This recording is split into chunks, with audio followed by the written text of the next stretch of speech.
जितनी योग्यता राहुल गांधी में, लग रहा है कि आम लोगों में उतनी योग्यता होगी जो देश चलाने की? भैया बहुत योग्यता है, जिस जिस जगह जाता है वो चुनाव हार के आ जाता है। इतनी योग्यता तो मेरे ख्याल से हर आम आदमी में होगी हिंदुस्तान के। इतनी योग्यता हमें नहीं चाहिए भैया। अगर हमारा देश अच्छे से कोई संत चला रहा है वो मंजूर है, या पढ़ा लिखा डाकू चलाएगा वो मंजूर है? हमें तो संत मंजूर है। संत मंजूर है। 55 साल का राहुल गांधी, 5 साल नरेंद्र मोदी, उसके बाद 20 साल योगी, 25 साल जोड़ो, 80 साल की उम्र में जाके प्रधानमंत्री बनेगा क्या ये? ईवीएम हटाओ, उसके बाद देखो कांग्रेस क्या लाजवाब परफॉर्मेंस करती है। ईवीएम में गड़बड़ नहीं है, पपुआ में गड़बड़ है। आज ईवीएम का सबसे बड़ा जनता को फायदा पता भैया क्या है? चुपचाप जाते हैं, भले ही कांग्रेस पार्टी के साथ हो, ऊपर से चुपचाप जाते हैं, कमल के फूल का बटन दबा के आ जाते हैं। ईवीएम का ये फायदा। 2024 चुनाव से पहले इंडिया गठबंधन का बनना, उसके बाद राहुल गांधी का भारत जोड़ो न्याय यात्रा, ये दोनों चीजें जो हैं नरेंद्र मोदी को रोकने की एक तैयारी है। अब ऐसे में कई लोग कह रहे हैं कि ये राहुल गांधी का आखिरी और नाकाम तैयारी था। अब नरेंद्र मोदी को रोकने में असफल हैं, लेकिन उसके बाद भी अखिलेश यादव और राहुल गांधी का मिलना ये तर्कस का आखिरी तीर है। अगर ये दोनों मिलके भी मोदी को नहीं हरा पाए तो मोदी को इस देश में लोग कह रहे हैं कि वो अजय हैं, उन्हें कोई हरा नहीं सकता है। असलियत क्या है ये हम जानने की कोशिश करते हैं। सर, यूपी के लड़के साथ हैं, क्या लग रहा है नरेंद्र मोदी को 2024 में बहुमत से पहले ही रोक देंगे? आप कितने टाइम से पत्रकारिता कर रहे हो और कितने टाइम से चैनल चला रहे हो? 1 साल से। आप यूपी के लड़के मत बोलो, उनको अच्छा नहीं लगता। सर, उनका टैगलाइन है, उनका ही यूपी के लड़के हैं वो। अच्छा नहीं लगता आपको? मैं नहीं कहता हूं सर, वो वायरल है इसी चीज से। अपनी वाणी सही करके ये बोलो, यूपी का विपक्ष और उसके लड़के। आप यूपी के लड़के कहते अच्छे नहीं लगते, क्योंकि 70 पार का नारा जो योगी जी ने दिया है ना, वो यूपी में आना ही आना है। तो मेरे ख्याल से जो मोदी जी को, योगी जी को, बीजेपी को वोट डालते हैं, उन्हें अच्छा नहीं लगता होगा कि यूपी के लड़के विपक्ष को वोट डाल रहे हैं। क्योंकि आज यूपी के अंदर आपने खुद सुविधाएं देखी होगी, योगी जी की बदौलत, मोदी जी की बदौलत कितना कुछ अच्छा हो चुका है वहाँ पे। हर इंडस्ट्री वाला ये चाहता है कि हम योगी सरकार के यूपी में जाकर अपनी इंडस्ट्री लगाएं। हर छोटे से छोटा बच्चा, हर लेडीज, हर लड़की जो भी जॉब करती है वो चाहती है कि हम यूपी में जाके जॉब करें। क्योंकि यूपी पुराना 2000 जो पहले अखिलेश सरकार में, मायावती की सरकार में यूपी हुआ करता था, उसमें और आज के यूपी में जमीन आसमान का अंतर है। तो मैं तो यही आपको कहना चाहूंगा कि यूपी के लड़के की बजाय अगर आप यूपी के विपक्ष के लड़कों की बात करेंगे तो ज्यादा मान लिए यूपी के विपक्ष के लड़के। अब आपने कहा कि अंतर क्या था, लोग ये कह रहे हैं कि अंतर बस यही है कि पहले बुलडोजर से न्याय नहीं होता था, आजकल बुलडोजर से न्याय होने लगा है उत्तर प्रदेश। देखो, यूपी की जनता बहुत समझदार हो गई है, और यूपी की जनता पहले भी समझदार होती थी, लेकिन सरकारों ने, जो आज से पहले की सपा सरकार और बसपा सरकार हुआ करती थी, यूपी के नौजवान की, यूपी की लेडीज की, यूपी की जनता की जबान दबा के रखी हुई थी। तो आज की डेट में योगी सरकार ने उनको पूरी तरह सुरक्षा दी हुई है और बोलने के लिए पूरी आजादी दी हुई है कि कहीं भी कोई गलत काम होता है योगी सरकार को कंप्लेंट करो, मोदी सरकार को कंप्लेंट करो, आपको उस चीज में सुविधा जरूर मिलेगी। तो जब सुविधा की बात है तो फिर लोग जो हैं वो ऐसा क्यों कह रहे हैं कि हम जो है सो त्रस्त हो चुके हैं प्रधानमंत्री से, हम त्रस्त हो चुके हैं बीजेपी से, 10 सालों में जो है सो भाजपा इतनी ढीठ हो गई है कि जनता की बात ही नहीं सुन रही है, हमें चाहिए नया और बिल्कुल जो है सो युवा प्रधानमंत्री। देखिए भाई साहब, अगर जनता बात नहीं सुन रही है और जनता खिलाफत कर रही है तो मेरे ख्याल से 303 भी नहीं आनी चाहिए थी 2014 में, 2019 में 353 भी नहीं आनी चाहिए थी, और अब जो मेरे ख्याल से, जो मेरा दिल कहता है, 3 आंकड़ा बड़ा शुभ होता है, तो 403 सीटें जो इस बार बीजेपी की आ रही हैं वो भी नहीं आनी चाहिए ना। अरे जनता खुद चाहती है कि भैया जो सीट पे अच्छा काम कर रहा है, जो देश के विकास के लिए काम कर रहा है, जो देश की तरक्की के लिए काम कर रहा है, वही प्रधानमंत्री बन के आए। तो जो देश की जनता, उसकी सच्चाई और उसकी दिल की आवाज़ तो यही है कि अब की बार मोदी 400 पार। लेकिन जो विपक्ष होगा वो अपने नेताओं को भैया बड़ा बताएगा ही, क्योंकि वो किसी धागे से बंधे हुए हैं, उन्हें अच्छा और गलत ना देखकर अपने पार्टी के नेता को देखना है। तो भैया मेरे को तो ये नहीं लगता कि भाई पूरी यूपी की जनता मोदी जी के खिलाफ होगी।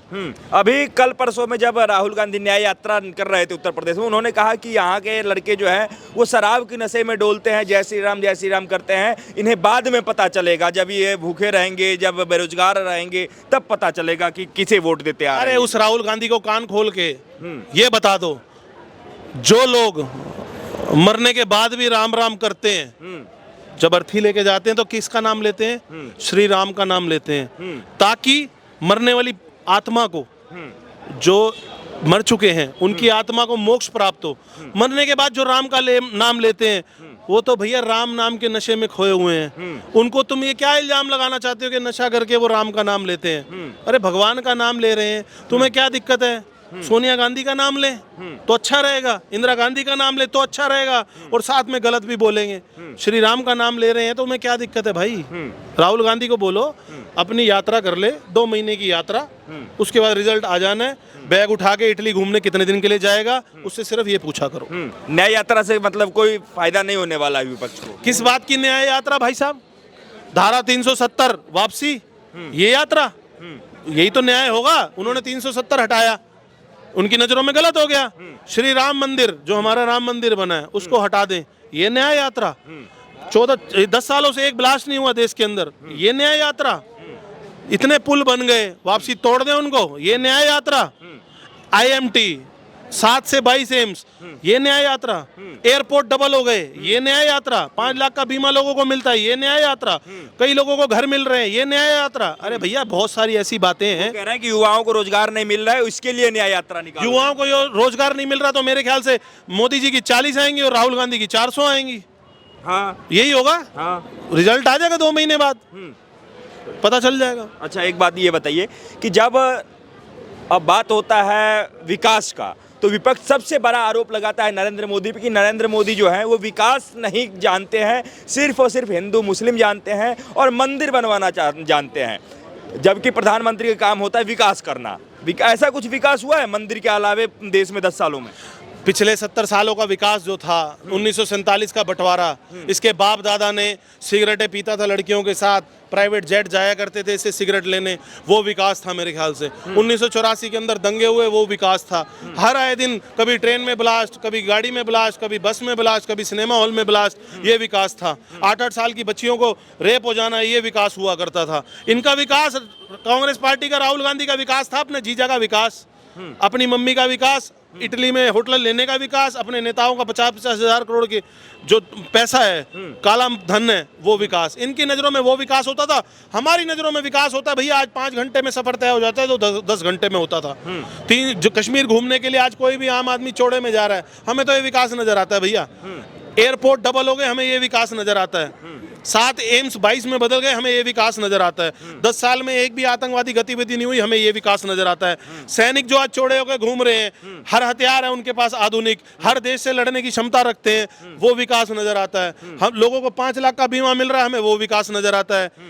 IMT बन रहे हैं, कॉलेजेस बन रहे हैं, हर जगह कोई ना कोई अच्छा काम हो रहा है, हमें तो ये विकास नजर आता है। हमें नजर नहीं आता कांग्रेस का चाइना, जो विपक्ष का कहना है कि चाइना ने जो जमीन ले लिया है मोदी जी के राज में, वो भी तो विकास ही होगा फिर। भैया झूठा इल्जाम कोई भी लगा लो, राफेल में लगाया था राहुल गांधी ने, राफेल में चोरी करी है, आज तक साबित किया, हाथ जोड़ के माफी मांगी थी। चाइना दिए तेरे बाप ने, तेरे नेहरू दादा ने, परदादा ने, जो तेरे हुआ करते थे। मोदी तो उल्टा उनसे लेके आ रहे हैं। मोदी तो आज भी नारा दे रहे हैं कि पीओके हमारा है। मोदी तो आज भी नारा दे रहे हैं, और तेरे राज में और केजरीवाल के राज में खालिस्तान अलग बनाने की डिमांड की जा रही है। तू कितना बड़ा महान और मोदी जी कितने बड़े महान, ये तुझे भी पता ही होगा। पीओके हमारा है, ये जो नारा मोदी जी की बात कह रहे हैं, वही बात विपक्ष कह रहा है कि मोदी जी की 56 इंच की सीना नहीं, 56 इंच की जीभ है, जो मन में आता है वो बोल देते हैं। जब राम मंदिर नहीं बनता था ना, और कोई हिंदू सोच भी नहीं सकता था कि राम मंदिर आएगा, तब भी ये यूं ही कहते थे मोदी का 56 इंच का सीना है ना, तो तारीख भी बता दे और राम मंदिर बना के भी दिखा दे। उन्होंने तारीख भी बताई और ठोक के राम मंदिर भी बना दिया। तो 56 इंच का सीना तो भैया बहुत बड़ा है उनके पास। तू अपना और अपनी दादी, अपने परदादा, अपने विपक्ष, अपने गठबंधन का सीना देख, जो तू क्या कर रहा है और देश के खिलाफ क्या बकवास कर रहा है, खालिस्तान का नारा दिलवा रहा है। ये एक दिन आतंकवाद में बदलाव होगा इसका पंजाब के अंदर, और वह जनता भुगत भी रही है। एक देश के भविष्य के नेता को, देश का भविष्य राहुल गांधी जैसा लोग कहते हैं, उनको अब इस तरीके से जो कह रहे हैं, तो अब लोग कहते हैं कि जब आप राहुल गांधी के वक्तव्यों पे भड़क जाते हैं तो ऐसे को मोदी भक्त कह के उपमा दिया जाता है, उनको संज्ञा दिया जाता है मोदी भक्त का। भैया देश का भविष्य होता है कॉलेज के, स्कूल के बच्चों के साथ बैठ के उनकी बात सुनना। जैसे मोदी जी, हर जगह आपने देखा होगा, कभी कॉलेज के बच्चों की बात सुन रहे होते हैं बैठ के कि उनको किस तरह की शिक्षा दी जाए। कभी विदेश में जो लोगों के साथ बैठ के विदेश नीति पूरी करते हैं जिससे हमारे देश को व्यवसाय मिले, हमारे देश का नाम ऊंचा हो। मोदी जी उस चीज को कहते हैं भाई कि लोगों के साथ मिलके काम करना। तेरी इतना थोड़ी, वो देखो कौए जा रहे हैं, वो देखो वो मशीन आलू से सोना बना देगी, वो देखो गोबर को लीटर में हो जाओ, आटे को लीटर में कन्वर्ट कर दो। अरे ये तेरे, तू कितना पढ़ा लिखा भाई? और मोदी जी कितने पढ़े लिखे? पढ़ाई मोदी जी लिख को तो अनपढ़ बता रहे हैं, चोर बता रहे हैं, देश बेचे जा रहे हैं वो। श्री राम कॉलेज में पढ़े थे मेरे ख्याल से। श्री राम जो हमारे भगवान होते थे वो कॉलेजेस में पढ़े थे मेरे ख्याल से। उन्होंने भी शिक्षा संत होके रही, उनको ऋषि मुनि शिक्षा दिया करते थे। इन्होंने भी शिक्षा ली है, कभी पहाड़ों पर, कभी कहीं कभी कहीं। संत है, अगर हमारा देश अच्छे से कोई संत चला रहा है वो मंजूर है, या पढ़ा लिखा डाकू चलाएगा वो मंजूर है? हमें तो संत मंजूर है। संत मंजूर है। सत्ता परिवर्तन जरूरी नहीं है अभी देश में फिलहाल कोई जरूरत नहीं है सत्ता परिवर्तन की। बहुत अच्छा चल रहा है, और आगे इन 10 सालों में मोदी जी ने अपनी गारंटी ले ली है। जो शुरू में पहले गारंटी ली थी कि आतंकवाद के खिलाफ लड़ूंगा, काले धन के खिलाफ लड़ूंगा, देश की सुरक्षा की सोचूंगा, देश को विकसित करने की सोचूंगा, वो इन 10 सालों में हुआ। अब इन 5 सालों में उन्होंने जो गारंटी ली है, 10 सालों में तो ये कहा जा रहा है कि लोकतंत्र की गला घोटा जा रहा है मोदी सरकार में। लोकतंत्र का गला क्यों नहीं घोटेंगे? बंगाल में जाके देखो ना लोकतंत्र का गला क्या होता है, वहां जाके गला फाड़ो। ममता बनर्जी हाय हाय लोगों के साथ क्या किया जाता है, जाओ ना। 2014 से पहले जो यूपी का हाल था, हर व्यापारी को फोन आता था, हेलो फलाना बदमाश बोल रहा हूँ 1 करोड़ पहुंचा दे, फलाना ये बोल रहा हूँ 1 करोड़ पहुंचा दे। ये था लोकतंत्र का विकास जो गला घोटा गया। आज की डेट में नहीं, व्यापारी अपना काम कर रहा है, व्यवसायिक अपना काम कर रहा है, लोग रोजगार पे जा रहे हैं, बेटियां घूम रही हैं बाहर, पढ़ रही हैं, लिख रही हैं, अफसर बन रही हैं। ये लोकतंत्र के साथ होते हैं। लोकतंत्र का गला घोटने वाले 2014 से पहले थे भैया, उनको देखो आप। मल्लिकार्जुन खड़गे का कहना है कि अगर इस बार मोदी सरकार नहीं हटी सत्ता से तो देश का आखिरी चुनाव होगा, इसके बाद लोकतंत्र बिल्कुल ही नहीं बचेगा। सबसे बड़ी बात सुनिए, मल्लिका खड़गे जो आप नाम बता रहे हो, माइक पे बोल रहा होता है, सच बता के ये सारी जनता पूछिए, उनसे पूछना, जब वो बोलता है और वो जो दिखता है, सच में ऐसा नहीं लगता कोई राक्षस बोल रहा है? कहीं से उसकी शक्ल पे लगता है वो विकास करेगा। मल्लिका खड़गे अर्जुन जो आप बात कर रहे हो, मेरे को तो ऐसा लगता है कोई रामायण का राक्षस जो था ना पुराने टाइम में, जो शक्ल बदल के आ जाते थे, मेरे को तो वो लगता है। तो भैया उनकी बातें मत बताओ हमें, ना हमें सुननी। कांग्रेस पार्टी 40 पार ले आए, वो भी बहुत है इस बार। आप इनकी बात हमारे से ना करो, ज्यादा अच्छा। तो 40 पार की बात क्यों करते हैं? यहाँ तो कह रहा है कि ईवीएम हटाओ, उसके बाद देखो कांग्रेस क्या लाजवाब परफॉर्मेंस करती है पूरे देश में। बिल्कुल सही है, वो तो सही कह रहे हैं। पेटीएम हटाओ, पर्स वापसी ले आओ, वो तो सही कह रहे हैं। अपने देश को आगे जाने पे मत रोको, आगे जाने पे मत रोको। जो जनता कह रही है कि भैया हमारा देश आगे जाना है, इनका काम रोकने का है। हम तो कहते हैं देश को आगे जाने से मत रोको। तुम ईवीएम का चुनाव कह रहे हो ना तुम, मैं कहता हूँ ईवीएम का चुनाव जैसे हो रहा है, अब तुम हिमाचल में जीत गए, वहां ईवीएम गड़बड़ नहीं थी। केजरीवाल 15 मतलब 3 बार मुख्यमंत्री बन चुका है, वहां ईवीएम गड़बड़ नहीं थी। पिछली बार राजस्थान के अंदर कांग्रेस आ गई, ईवीएम गड़बड़ नहीं थी। जहां पर ये लोग जीतते हैं वहां कहते हैं जनता का आशीर्वाद, जनता हमारे साथ।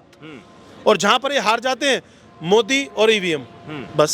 तो ईवीएम, उनका कहना है कि जिस देश ने ईवीएम बनाया वहां तो ईवीएम से हो ही नहीं रहा है, फिर भारत में क्यों हो रहा है? यहाँ ईवीएम हैक किया जा रहा है, इसलिए यहाँ पे ईवीएम। देखो भैया, बेवकूफों के कान नहीं होते, ना उनको सुनाई देता है, ना उनकी आंख होती, ना उन्हें दिखाई देता है। उन्हें सिर्फ गूंगे की तरह गूंगा नहीं, मतलब जीभ पे बोलते जाओ जो उनका पार्टी का नेता कहता है। 150 करोड़ लोगों में, और जहां की एक कंपैरिजन कर रहे हैं, वहां जनसंख्या 1 करोड़ 2 करोड़ से ऊपर नहीं होगी। मतगणना कैसे, कितना टाइम लगेगा 150 करोड़ में, ये तो बता दो मेरे को। और आज से पहले जो ये कहते हैं, अगर 10 साल 15 साल पहले ईवीएम के यूज नहीं होते थे, तो भैया कितने के कितने बैलेट पेपर के डब्बे उठा लिए जाते थे बंदूकों के दम पर। यूपी के अंदर कितने लोग एमएलए एमपी बनते थे बैलेट पेपर के दम पर, और जनता का मुंह कितने उससे दबाया जाता था। आज ईवीएम का सबसे बड़ा जनता को फायदा पता भैया क्या है? चुपचाप जाते हैं, भले ही कांग्रेस पार्टी के साथ हो, ऊपर से चुपचाप जाते हैं, कमल के फूल का बटन दबा के आ जाते हैं। ईवीएम का ये फायदा। अच्छा, लोगों को खुली छूट, ना तो भैया किसी दबंग नेता के आगे झुकना पड़ेगा, भाई मैंने आपको वोट नहीं डाला, मुझे मत मारो। आज ईवीएम है, कोई विपक्ष का बंदा भी चाहेगा ना कि देश के नाम पे मोदी को डालना है, तो मोदी को डाल के आ जाएगा। ईवीएम में गड़बड़ नहीं है, पपुआ में गड़बड़ है। अच्छा, एक आखिरी सवाल हम ये पूछना चाह रहे हैं सर, कि अगर यदि राहुल गांधी देश के प्रधानमंत्री बन गए, जिस प्रकार से वो सोच रखते हैं, वो कह रहे हैं कि हम जाति जनगणना भी करवाएंगे, सबका विकास भी करवाएंगे, तो देश का तरक्की जो है अभी जितना हो रहा है इससे डबल स्पीड में होगा कि नहीं होगा? 55 साल का राहुल गांधी, 5 साल नरेंद्र मोदी, उसके बाद 20 साल योगी, 25 साल जोड़ो, 80 साल की उम्र में जाके प्रधानमंत्री बनेगा क्या ये? 80 साल के अंदर मोदी और योगी जी के नक्शे कदम पर चलने वाले मेरे ख्याल से 80 प्रधानमंत्री खड़े हो जाएंगे। जो कि राहुल गांधी को उस वक्त भी टक्कर देंगे और आज भी टक्कर देंगे। जो जितनी योग्यता राहुल गांधी में लग रहा है कि आम लोगों में उतनी योग्यता होगी जो देश चलाने की। भैया बहुत योग्यता है, जिस जिस जगह जाता है वो चुनाव हार के आ जाता है। इतनी योग्यता तो मेरे ख्याल से हर आम आदमी में होगी हिंदुस्तान के। इतनी योग्यता हमें नहीं चाहिए भैया। जब देश को जरूरत होती है ना कोरोना के टाइम पे, मम्मी कहाँ थी पता है आपको? उनकी वो कहाँ थे पता है आपको? उनकी बहन कहाँ थी पता है? उनका जीजा कहाँ था पता है? और कांग्रेस देश के तो अंदर तो थे, लेकिन दरवाजे के अंदर थे, अपनी कोठी के अंदर थे। बाहर निकल के आते, देश के साथ चलते, कोरोना में हर इंसान की मदद करते, तब हम मानते कोई योग्यता है। ये वाली योग्यता उनके पास और वही रखे।